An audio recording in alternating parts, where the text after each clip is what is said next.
ఆషాఢమాసం సందర్భంగా కాకినాడ రూరల్ మండలం ఇంద్రపాలెం గ్రామంలో వేంచేసి ఉన్న శ్రీ ముసలమ్మ తల్లి అమ్మవారికి శాకంబరి దేవిగా అన్ని రకాల కూరగాయలతో అలంకరణ చేశారు. ఉదయం నుంచి పెద్ద ఎత్తున భక్తులు అమ్మవారిని దర్శించుకుని తీర్థ ప్రసాదాలు స్వీకరించారు.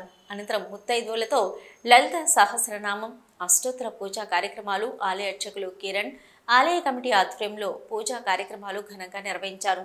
అనంతరం వారు మాట్లాడుతూ ఆషాఢ మాసంలో గ్రామ దేవతలు అయినటువంటి అమ్మవార్లకు శాకంబరి దేవిగా అలంకారం చేసినట్లయితే గ్రామ ప్రజలు సుఖ సంతోషాలతో వర్ధిల్లుతారని తెలిపారు. ఈ కార్యక్రమంలో ఆలయ కమిటీ సభ్యులు తదితరులు పాల్గొన్నారు.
ప్రతి సంవత్సరం కూడా ఆషాఢ మాసం అంటే తొలుత మనకి తొలి ఏకాదశి నుంచి చూసుకున్నట్లయితే తొలి ఏకాదశి నుంచి మన ముక్కోటి ఏకాదశి వరకు కూడా చాతుర్మాస దీక్షాలు అంటారు.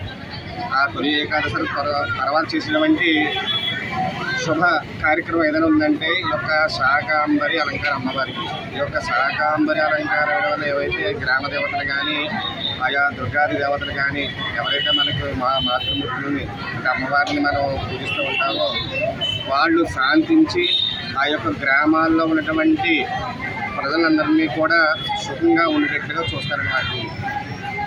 ఈ యొక్క శాకాంబరి అలంకారం అనేది ఆషాఢ మాసంలో గురి పౌర్ణిమ అని చేసుకుంటాం. అంటే ఆ పౌర్ణమి నాడు ఈ యొక్క అమ్మవారికి అలంకారం చేస్తారు.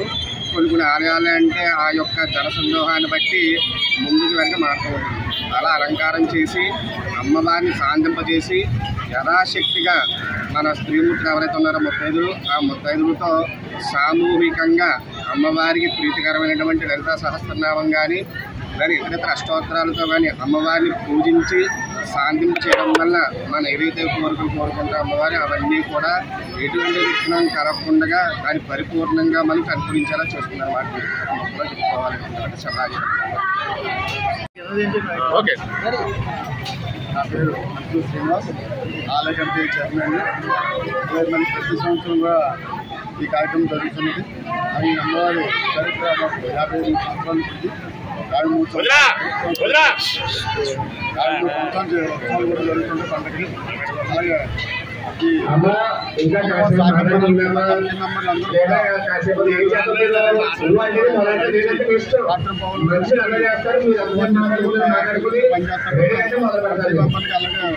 ఈ ప్రత్యేక తెలుపుకుంటున్నాం.